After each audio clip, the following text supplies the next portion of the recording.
"You can't block the main road like this. Move it along."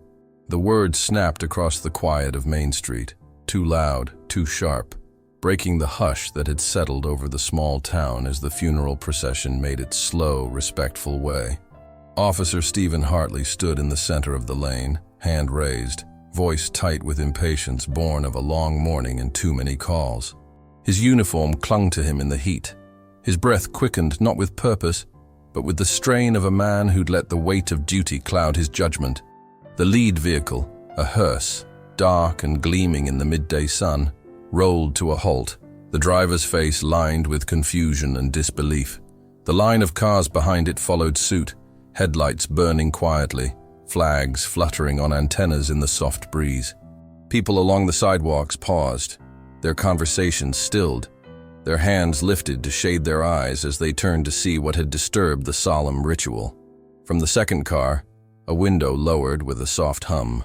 Walter Evans leaned slightly into the gap, the air warm on his lined face, his black suit pressed, his cap resting in his lap beside the folded flag he held with trembling hands.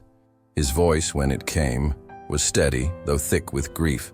"Sir, please," he said, his eyes meeting the officer's with quiet plea. "This is a veteran's funeral." For a moment, the world seemed to hold its breath. The rumble of idling engines, the murmur of a gathering crowd, the snap of a flag in the breeze. And somewhere beyond the edge of sight, unseen for now, the faint sound of boots on asphalt drew nearer, the promise that honor would not be denied its place. The morning had broken soft and golden, the kind of light that made the small town seem untouched by time. Walter Evans had risen before the sun fully claimed the sky, the old clock on his nightstand ticking steady as it had for decades. His room was neat, the bed made with the precision of long habit, the floorboards beneath his feet cool and familiar. On the wall above the dresser hung a single photograph, worn at the edges, the faces within frozen in youth. Thomas Granger beside him, both in uniform, the dust and heat of distant fields behind their eyes. Walter moved through his small home with a quiet grace, his every gesture unhurried, deliberate. He laid his black suit on the bed, brushing the fabric smooth, straightening the fold of the trousers, the gleam of polished shoes waiting nearby. On the dresser rested a gold watch, its case scratched, but its hand still true. A gift from Thomas long ago, after the battle that had bound them closer than brothers. He lifted it now, thumb tracing the engraving on the back. To W.E. For the time you gave me. He dressed with care, button by button, knotting his tie with fingers that, though slowed by the years, still remembered the motions. The cap came last, its brim worn but clean, the insignia bright against the dark cloth. He held it in his hands a moment longer, eyes lowered, before setting it gently on the passenger seat of his car beside the folded flag he had guarded since the day Thomas's family had placed it in his keeping. Outside, the town was waking, shopkeepers lifting shutters, the scent of fresh bread from the corner bakery, the low murmur of a radio from an open window. Walter's drive was slow, the road familiar beneath his tires, the weight of the day resting not in miles, but in memory.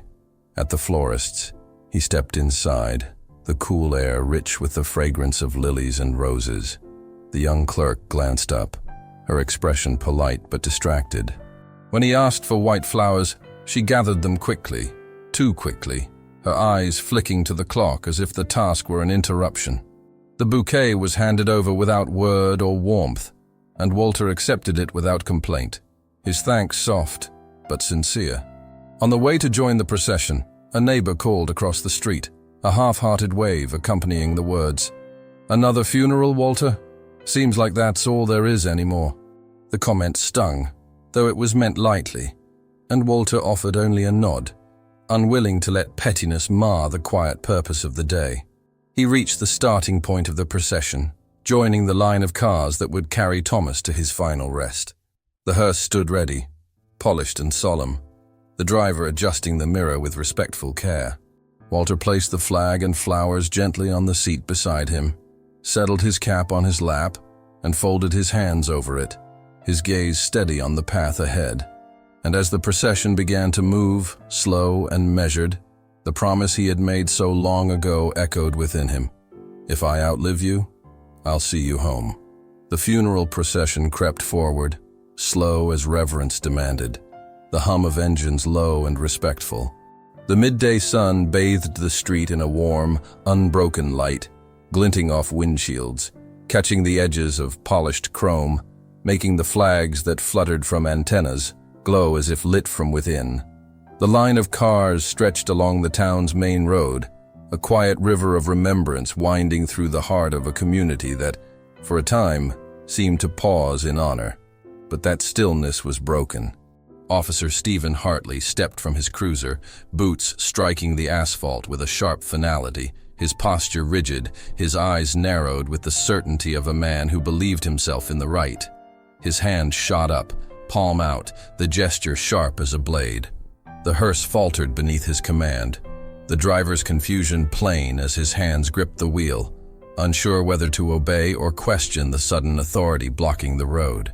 "You can't block the main road like this!" Hartley barked, his voice loud enough to make heads turn, the sharpness of it breaking the respectful silence like a stone through glass. "Move it along! Now!" Walter Evans felt the weight of those words strike harder than they should have.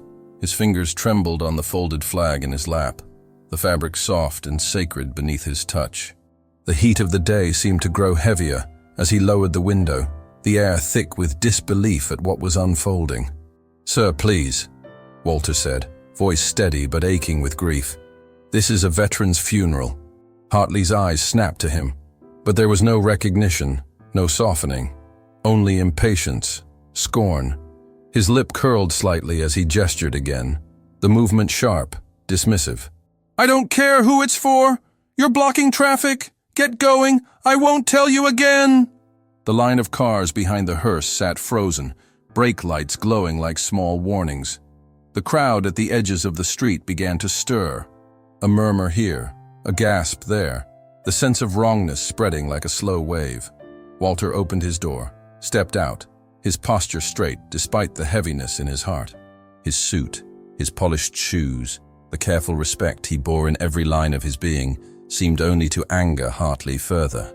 "I ask you, as one who served, let us pass," Walter said, his voice carrying the weight of memory, of promise, of honor.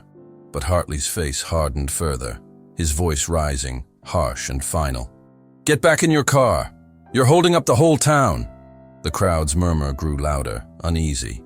A phone rose, lens capturing the moment, the clash of dignity against blind authority, the spark of injustice that would not go unseen. And from beyond sight, the first footsteps approached, the steady march of those who would not let honor fall unnoticed. The street, the officer's voice, the gathered crowd, all of it faded as Walter stood beside his car, the folded flag in his hand, anchoring him to this moment. But his mind drifted, carried by grief and memory, to a place far from the quiet town, to a day when the world roared with the fury of war. The heat came first, the searing weight of the midday sun blurred by the smoke that hung low over the shattered land. The ground beneath his boots trembled with the thud of distant artillery, the air thick with the acrid stench of gunpowder and charred earth. Shouts and the crack of gunfire echoed across the ravaged field, a terrible chorus that filled the ears and left no room for thought, only action. Walter's unit had been pinned down for what felt like endless hours, caught between the river's edge and the fury of an enemy that knew the terrain better than they did. The mud sucked at their boots, the reeds along the bank offering scant cover as they tried to hold their ground. The river, once a welcome sight after days of marching, now seemed a trap, wide, swift, and unforgiving. It was Thomas Granger who rose first, his voice cutting through the chaos, his orders clear, steady, a lifeline in the storm. His face was streaked with grime, sweat pouring from beneath the brim of his helmet, but his eyes burned with purpose. "Evans! On me!" Thomas shouted, and without hesitation Walter moved. The bond between them, forged long before that day, tested now in the crucible of battle. Together, they led the others toward the only chance they had, a narrow crossing where the river shallowed, where they might make it across before the enemy closed in. The enemy fire grew fiercer, the whine of bullets too close, the snap of branches as lead tore through the undergrowth. Walter saw Thomas stumble, saw the bloom of red at his side, but his friend did not falter. He pushed forward, dragging a wounded man with him, determined that none would be left behind.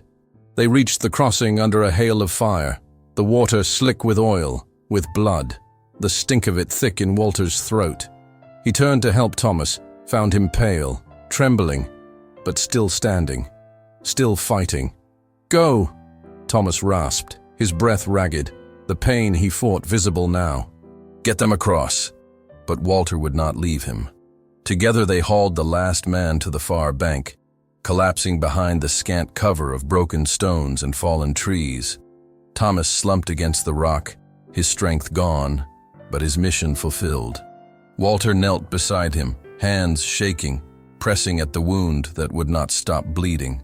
"You saved us," Walter whispered, voice choked. Thomas managed to smile, faint, the fire in his eyes dimming but not gone. "If I don't make it, see me home, brother. Promise me." Walter gripped his hand, held it tight as the light faded from his friend's gaze, as the roar of battle softened to a terrible ringing silence. "I promise," he said. And that promise, born in blood and sorrow, carried him back to the present, to the road where honor was being denied, where that promise still demanded to be kept. The heat of the day bore down upon the street, the silence between the officer's harsh command and Walter's quiet stand, stretched thin, heavy as a held breath. The crowd that had gathered at the edges of the road felt it too, that wrongness, that tremor in the air that spoke of something sacred being disturbed. Officer Stephen Hartley stood firm in the center of the lane, arms crossed now, his posture defiant, as if the authority of his badge alone could will the scene to bend to him. His voice had fallen silent, but the anger in his stance remained, his eyes hard beneath the brim of his cap, jaw clenched tight. Walter stood as if carved in stone, the folded flag in his hands, his shoulders straight despite the weight that pressed upon them, the weight of grief, of memory, of a promise that demanded to be kept. His breath came slow, controlled, though his heart thundered within his chest. His gaze did not waver, did not lower. And then came the sound. Boots on asphalt, steady, measured, unhurried but sure. The kind of sound that carried meaning beyond its noise, the sound of duty, of resolve. From the station at the far corner of the street they emerged, Captain Ray Delgado at the lead, his figure strong, his face set in quiet purpose. Behind him his firefighters followed, their steps in unison, their faces solemn beneath the brims of their helmets. They crossed the distance without haste, their presence drawing the eyes of all who watched. The murmurs of the crowd hushed, as if in reverence, as the firefighters came to the edge of the halted procession. Without a word spoken, Captain Delgado lifted his hand, and as one, they formed a line along the side of the road. One by one, they removed their helmets, holding them over their hearts, their heads bowing in silent respect. Hartley's posture faltered. His arms dropped to his sides, the hardness in his eyes giving way to something else. Confusion at first, then the creeping realization of the depth of his error. His gaze moved along the line of firefighters, to the faces of the townspeople who had stepped from their shops, their homes, their errands, to witness what was unfolding. Walter's eyes glistened, but he did not lower his head. He stood in that moment as he had stood so many times before, not for himself, but for those who could no longer stand. The air grew still, the noise of the town softened, as if the world itself paused to honor the promise fulfilled in that silent, steadfast line. And at last, the road that had been blocked was no longer just a street. It was a path of honor, lined with those who understood what the badge in Hartley's hand had forgotten. For a long moment the world seemed suspended, as if even time itself bowed its head in respect. The line of firefighters stood unwavering, their helmets pressed over their hearts, their heads bent, their bodies still as stone. Their silent vigil transformed the street from a place of conflict into a corridor of honor. The afternoon sun caught the polished badges on their uniforms, glinting like small flames of remembrance. Walter Evans stood at the heart of it all, the folded flag in his hands trembling not from weakness, but from the tide of emotion that swept through him. Sorrow, yes, but also gratitude, and the quiet pride that came from knowing that, at last, his friend was being seen, his promise kept. The breeze lifted the edge of his black jacket, carried the faint scent of warm asphalt, mingled with the clean, sharp tang of smoke from the firehouse's last call. Slowly, as if guided by an unseen hand, the hearse began to move. The driver's face was pale with the weight of the moment, his eyes glistening as he guided the vehicle forward with reverent care. The procession followed, each car creeping forward, the soft hum of engines blending into a single low hymn of farewell. The townspeople stepped out from their shops, from doorways, from shaded porches. Hats came off, heads bowed, hands rose to hearts. A man removed his cap and held it over his chest, his gaze steady on the passing hearse. A woman wiped her eyes with the corner of her sleeve, her child clutching her hand, wide-eyed and silent, sensing without words that this was something that mattered. Walter moved with the procession, his hands still gripping the flag as if it were the last tether to his friend's memory. His face was lined with the years, with grief, with the weight of all he had seen and borne. But in that moment, he walked as tall as he ever had, each step a testament to the promise that had brought him here. The firefighters remained at attention until the last car passed, their line unbroken, their silence unbroken. Captain Delgado's gaze followed the procession, his face set with the knowledge that they had done what was right, not for applause, not for duty, but for honor. As the final car rolled by, a soft ripple of applause rose from the crowd. Not loud, not the cheer of celebration, but the quiet, reverent clapping of a town reminded of what it owed to those who had borne its battles. The sound swelled gently, like the breeze through the trees, and then faded as the procession turned the corner, leaving the firefighters and the townspeople in its wake, their heads still bowed. And so the road was cleared, not by command, but by the power of respect. The path home was open at last. In the days that followed, the memory of that afternoon lingered over the town like the soft hush after a storm. The sight of the firefighters standing in silent tribute, the slow, solemn procession passing through their line, the quiet applause that had risen and fallen like a breeze. These things stayed with those who had seen them. People spoke of it in low voices at cafe counters, on porch steps, at the edges of markets. Not with gossip, but with the reverence of those who knew they had witnessed something that mattered. At the next town meeting, it was the first topic raised, not by officials, but by citizens. Men and women stood, voices steady, calling for action, for remembrance, for change. The town's leaders listened, the weight of the moment plain on their faces. What had been done wrong could not be undone, but what came next could ensure it was never repeated. Officer Hartley stood before them, no longer defiant, no longer shielded by the false armor of authority misunderstood. His uniform was pressed, his posture stiff, but his voice, when he spoke, was low, the words plain, stripped of pride. "I was wrong," he said, the admission carrying in the quiet room. "I forgot what that procession meant, what it stood for. I offer my apology to Mr. Evans, to the Granger family, to all of you." No applause followed, nor was it sought. But the truth of the words settled over those gathered, a first step toward mending what had been torn. In the weeks that followed, the police department, with guidance from local veterans and community leaders, established a new code of respect for funeral processions, especially those honoring those who had served. Training sessions were held, not just for officers, but for town workers, for school groups, for all who wished to understand. And on the stretch of Main Street where the procession had been halted, small metal flag markers were set into the curb, subtle but permanent. a quiet reminder that this was a path of honor, a place where respect would always be given its due.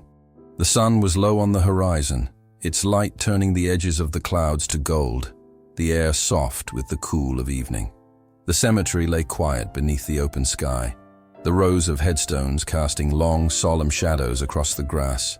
A breeze stirred the leaves of the old oaks that lined the path, carrying with it the faintest hint of pine and earth, the clean scent of a world at rest. Walter Evans walked the path alone, the folded flag cradled in his arms, the gold watch in his hand.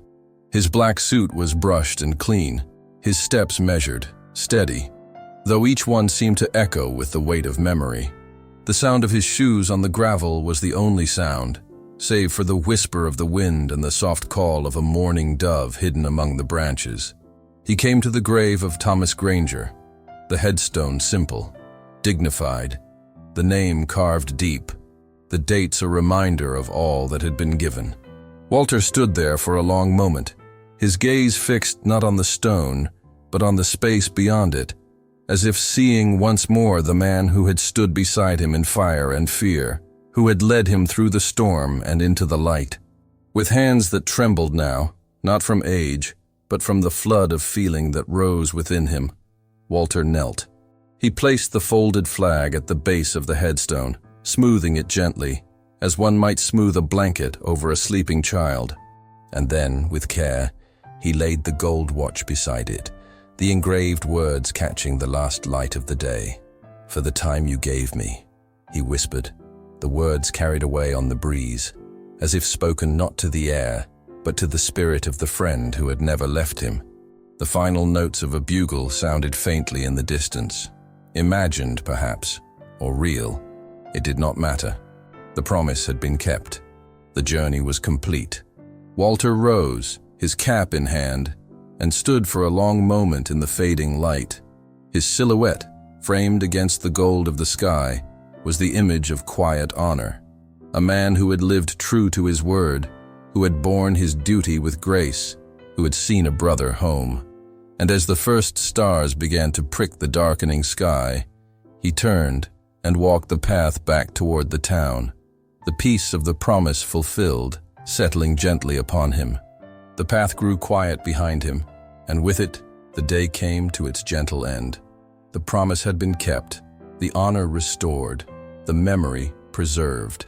Some stories do not ask for fanfare, only for witness, for respect, for a place in the hearts of those who remain. Today, we remember, always forward. If stories like this resonate with your heart, like and subscribe for more untold moments of honor and kindness. Let us know where you are watching from, and if this moment brought back memories you carry with you. The best way to honor their memory is to keep listening. Click on the suggested video now, and we'll walk together through another untold chapter of courage and sacrifice.